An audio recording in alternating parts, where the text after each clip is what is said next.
A entrevista de Rui Costa para o UOL, para a Folha de São Paulo, no sábado, suscitou, não estou dizendo que ele, Rui Costa, tenha suscitado, estou dizendo o debate em torno da entrevista, para além dele, suscitou o que eu diria de uma falsa dicotomia entre polarização e pacificação. Né? Quando Rui Costa afirma que o grande pacificador é Lula. De fato é. Né? Só que Lula agora diz é necessário polarizar. E de fato é. As duas coisas são inteiramente compatíveis. Né? E eu vou explicar por quê. Talvez possa parecer paradoxal, mas não é. Primeiro, quando se fala de polarização, o que se está falando? Existe governo e oposição em todos os lugares do mundo. Governo só tem um. Oposição podem ter várias. É claro que pode ter uma oposição mais renhida, mais aguerrida, e uma oposição mais light, mais soft. Quando Lula afirma que é necessário polarizar com Bolsonaro, ele nada mais faz do que dizer que nós somos oposição frontal a Bolsonaro. Nós não votamos o PT, isso é um fato, vejam o comportamento do PT na Câmara e no Senado, nós não votamos a favor de nenhuma proposta do governo Bolsonaro. Então aqui está, a polarização está circunscrita ao quê? Fazer oposição a um governo. E o governo foi eleito para governar. E a oposição, não tendo a maioria de votos, ela foi escolhida para fazer oposição. No momento que você não tem a maioria dos votos, há uma escolha, sim, uma escolha embutida aí, uma escolha tácita, que é a de fazer oposição. O eleitorado disse, já que não deu para você chegar lá, faça oposição. Então, representar o eleitorado que votou no PT é fazer oposição. Qualquer apoio mínimo que seja ao governo, os petistas eleitos estarão traindo o mandato que receberam de seus eleitores. Então, quando Lula fala em polarizar, ele está falando isso. Temos que nos manter fiéis à representação do nosso eleitorado. Bom, Rui Costa parte daí e assume que em algum momento é necessário pacificar. O que significa pacificar? O PT no governo, e aí vale a pena tomar como referência os dois governos Lula, ele de fato pacificou o país. Primeira coisa importante dessa pacificação, o aspecto institucional. Com Lula e o PT, os mais pobres entraram no governo. Eles foram recebidos pelas autoridades, passaram a frequentar o Palácio do Planalto, passaram a estar presentes nos ministérios da administração pública federal da União. Então, o que Lula fez? Ele organizou a demanda desses grupos, Lula e o PT, e os petistas. Eles organizaram a demanda desses grupos, fazendo com que essa demanda fosse transmitida para as políticas públicas de forma ordeira e institucional. Então, a sociedade brasileira deve a Lula e ao PT essa representação do povo pobre, a representação popular sem traumas, sem desordem nas ruas, sem violência por meio de políticas públicas. Isso é pacificar. O que mais é pacificar no governo? É ampliar este apoio político. O apoio político do PT foi além disso. Eu sempre chamo a atenção da aliança que Lula montou e consolidou no governo, a aliança PT-PMDB. O PMDB representa outros interesses da sociedade que não os interesses representados pelo PT. Interesses de elites empresariais, interesses de elites regionais. Então, essa aliança, isso foi um grande pacto nacional. As pessoas falam muito, é preciso um pacto nacional, é preciso um pacto... Foi feito nos dois governos Lula. Esse pacto nacional foi feito por meio desta sólida aliança entre PT e PMDB.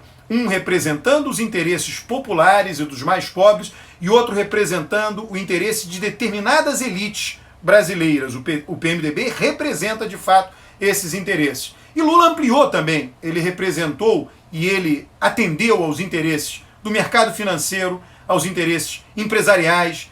Os empresários foram ouvidos, foi montado um conselho, o Conselhão.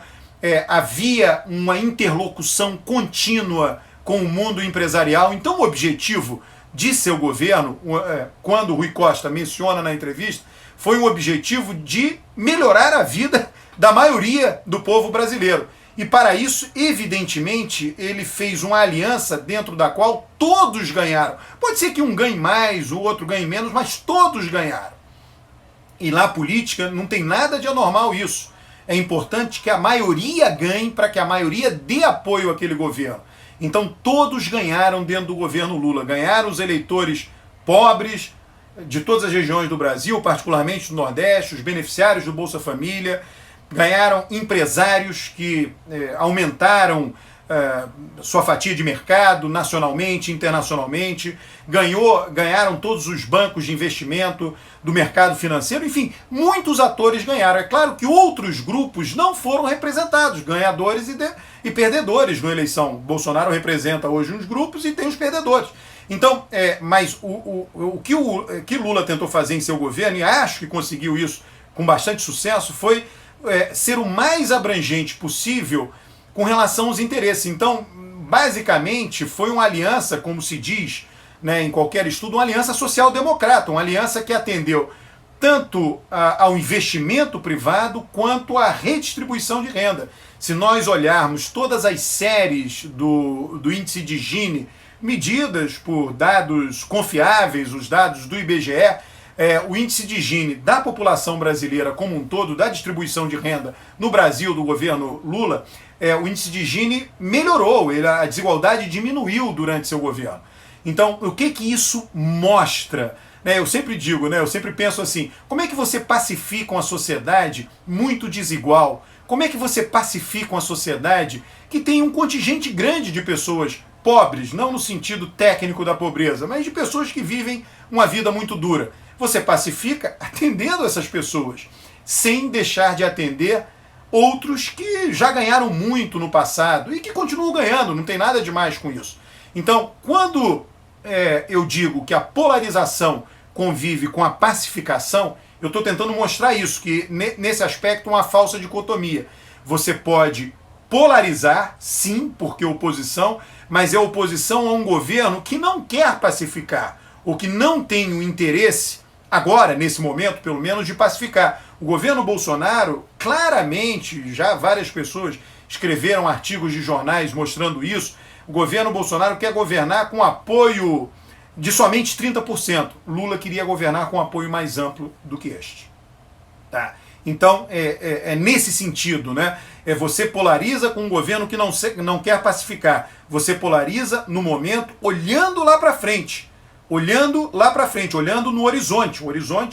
Horizonte factível. Por quê? Esse é o horizonte da pacificação. Rui Costa, na entrevista, chama atenção desse aspecto. E ele chama atenção do aspecto seguinte: o PT sabe o momento de polarizar e de não polarizar. Sabe o momento de polarizar e de pacificar. Tanto é que na entrevista, não por acaso, ele vai lá e diz, olha, temos empresários atendendo às demandas do povo da Bahia. E os empresários atendem, talvez seja, não sei se vai ser a maior obra pública do país, não importa, mas uma grande obra pública com empresários chineses, uma ponte que vai ligar o continente, né, Salvador à ilha de Itaparica, né, atravessar lá o Recôncavo. Então, ele menciona isso, menciona investimentos privados, talvez necessários para ampliar o saneamento básico no Brasil. Eu vi muita gente de esquerda rejeitando isso. Você faz investimento privado para aqueles que podem pagar. Isso permite com que o governo invista mais em saneamento para aqueles que não podem pagar.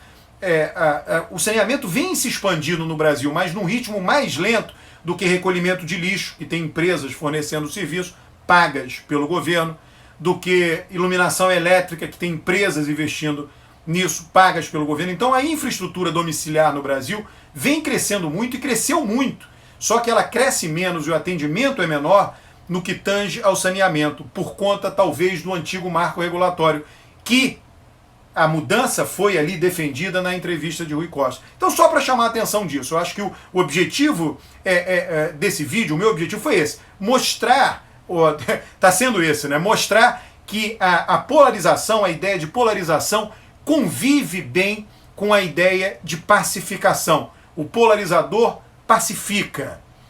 O que nós estamos vendo é que Bolsonaro polarizou durante a campanha e continua polarizando no governo. Ele não tem o objetivo de pacificar no governo.